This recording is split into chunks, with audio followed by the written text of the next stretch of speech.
بسم اللہ الرحمن الرحیم۔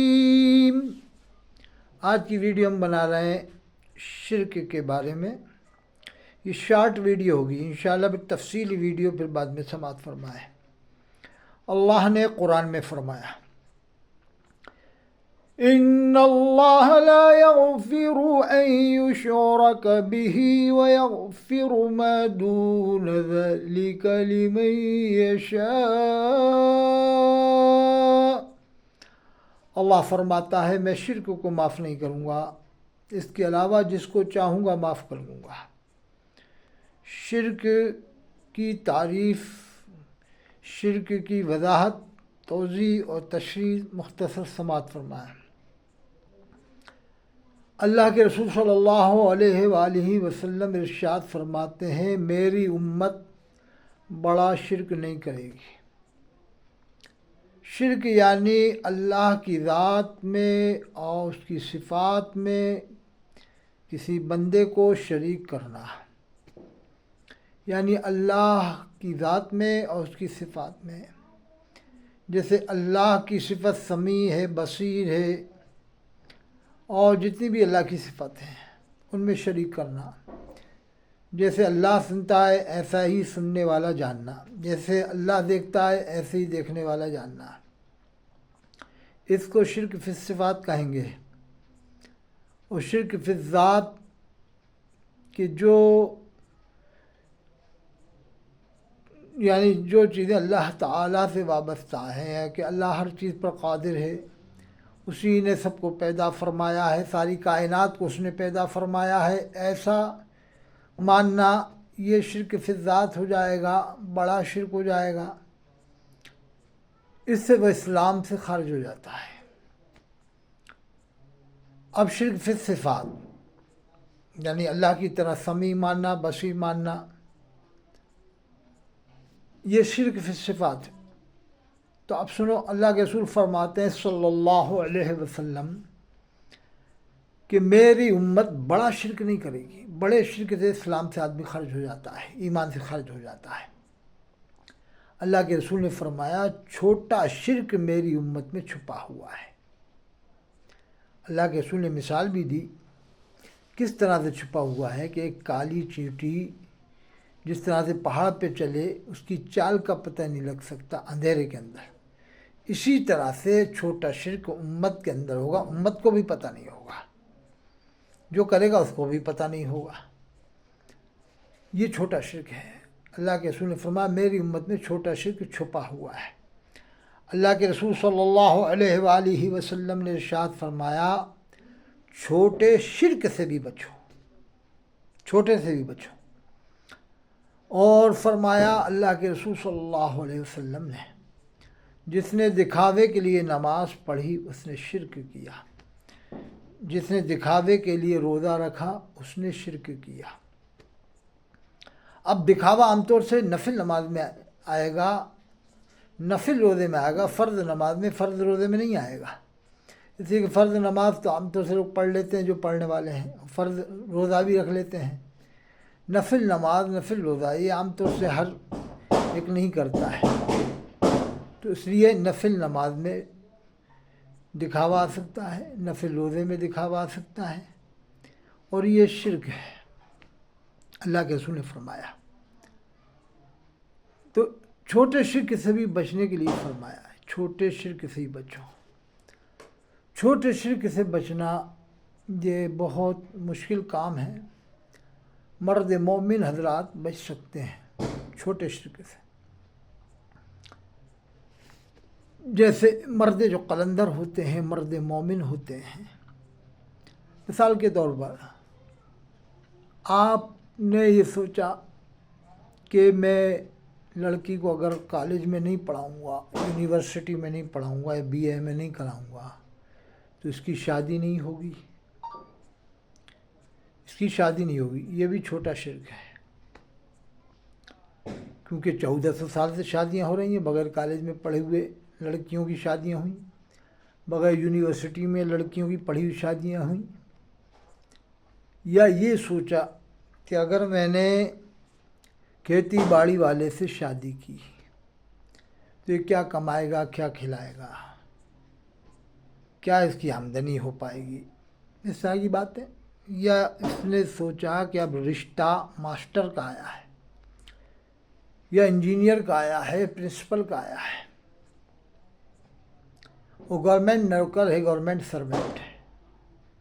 اب اگر گورنمنٹ سروینٹ سے ہم شادی کریں گے تو مرنے کے بعد ہماری لڑکی پینشن سے کھا لے گی، گزر بسر بڑھیا ہو جائے گا.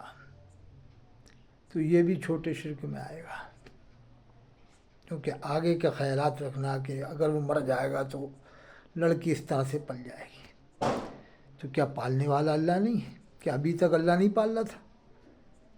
اللہ نے قرآن میں فرمایا رزق ہم دیں گے. رب العالمین جب ہم پڑھتے ہیں سب سے پہلے یہی پڑھتے ہیں سورۃ الحمدللہ رب العالمین، تمام تعریف اللہ کے لیے جو تمام جہاں کا رب ہے، پالنے والا ہے. اسٹارٹنگ یہیں سے کرتے ہیں. اس کے باوجود یہ خیال کرنا کہ یہ مر جائے گا تو لڑکی کا بڑھیا ہو جائے گا، گزر بسر ہو جائے گا، پینشن سے ہو جائے گا. تو چھوٹا شرک بہت مشکل ہے اس سے بچنا، لیکن اللہ جسے بچ جاتا ہے. کوشش کرنا چاہیے چھوٹے شرک سے بھی بچنے کی، کیونکہ اللہ کے رسول نے فرمایا ہے چھوٹے شرک سے بھی بچو. اور بڑا شرک کرنے والا جو ہے وہ قرآن کا حافظ نہیں ہو پاتا ہے. یہ بھی ایک بات یاد رکھنا، اسی کے قرآن میں ہے انما المشرکون نجس فلا یقربوا المسجد الحرام بعد عامهم ھذا. بے شک مشرک نجس ہیں، یہ مسجد حرام کے قریب نہ آئے اس سال کے بعد میں. تو جو نجس ہو اس کے سینے میں قرآن محفوظ نہیں ہوگا. تو قرآن محفوظ ایمان والوں کے سینے میں ہوگا جس کا ایمان سے کنیکشن ہوگا. تو قرآن جس کے سینے محفوظ ہو جائے سمجھ لو کہ وہ اس کا تعلق ایمان سے ہے، کنیکشن ایمان سے ہے. اس لیے کہ اللہ کے رسول فرماتے ہیں خیرکم من تعلم القرآن وعلم، تم میں بہتر وہ ہے جو قرآن کو سیکھے اور سکھائے. اور قرآن میں اللہ فرماتا ہے انا نحن نزلنا الذکر وانا لہ لحافظون، ہم نے ہی قرآن نازل کیا، ہم ہی اس کی حفاظت کرنے والے ہیں. اور اللہ کے رسول فرماتے ہیں اقرأوا القرآن بلحون العرب، قرآن ایسے پڑھو جیسے عرب والے پڑھتے ہیں. تو قرآن جس کے سینے محفوظ ہو جائے، میں بس سمجھتا ہوں اس کا تعلق ایمان سے ہے. اب وہ کوئی بھی فرقے سے کہلاتا ہے، وہ یہ آج کل کے معاملات ہیں، کسی بھی فرقے سے اس کو مانو، لیکن میں مانتا ہوں کہ جس کے سینے میں قرآن محفوظ ہے اس کا تعلق ایمان سے ہے، بھی باقی ہے. جس دن ایمان سے اس کا تعلق ختم ہو جائے گا قرآن اس کے سینے سے نکل جائے گا. سمجھ گئے؟ بہرحال بہت زیادہ سوچ و فکر کی ضرورت ہے کہ اس زمانے میں فرقہ بازی کا دور ہے، ان سے بچنا چاہیے، سیدھا رستہ دکھانا چاہیے. ان الدین عند اللہ الاسلام، پسندیدہ مذہب اللہ کے نزدیک اسلام ہے. ہمارا نام اللہ نے مومن مسلم رکھا ہے، دیوبندی بریلوی اہل حدیث مودودی نہیں رکھا ہے، قرآن میں رکھا ان المؤمنین والمؤمنات والمسلمین والمسلمات. حدیث میں بھی ہے طلب العلم فریضۃ علی کل مسلم و مسلمہ. یہ دو نام جو اللہ نے ہمارے رکھے ہیں اس کو قبول کرو، تیسرے کی کوئی ضرورت نہیں ہے. اسی نام سے دنیا میں پہچان ہماری ہے، مومن سے، مسلمان سے. جگہ جگہ قرآن میں مومن مسلم کے نام سے ذکر آیا، انما المؤمنون اخوہ، مومن مومن کا بھائی ہے. بہت سی آیتوں میں ذکر آیا مومن مسلم، مومن مسلم. اب یہ ہم تیسرا نام کیوں قبول کریں جس سے اختلاف پیدا ہوتا ہے؟ آج امت کے اندر اختلاف ہے، کتنا اختلاف ختم کرنا بہت مشکل بات ہے. بس اتنا کر سکتے ہیں کہ سلجھانے کی کوشش کریں. معاملہ تو الجھ چکا ہے، بالکل الجھ چکا ہے، وہ تو اب نہیں سلجھ پانا مشکل ہے. اتنی لاکھ کتاب ایک دوسرے کے خلاف، اس نے اس کے خلاف، اس نے اس کے خلاف، اس نے اس کے خلاف بول رکھا ہے، اس نے اس کے خلاف بول رکھا ہے. تو کوئی ماننے کو تیار نہیں ہے، غلطی نہیں مان رہے. جو غلطی مان لے وہی ایمان والا ہے، جو غلطی مان لے وہی ایمان والا. حضرت عمر فاروق اعظم رضی اللہ عنہ نے ایک بار، آپ کو واقعہ ہے کہ دیوار کود کر کے آپ تشریف لے گئے تھے کسی گھر میں جہاں عورت مرد بات کر رہے تھے. تو انہوں نے کہا کہ آپ نے 3 غلطیاں کی ہیں. جب حضرت عمر نے کہا کہ تم یہ کیا گناہ کر رہے تھے، کیا غلطی کر رہے تھے، کہا کہ ہم نے 1 کی، تم نے 3 کی ہیں.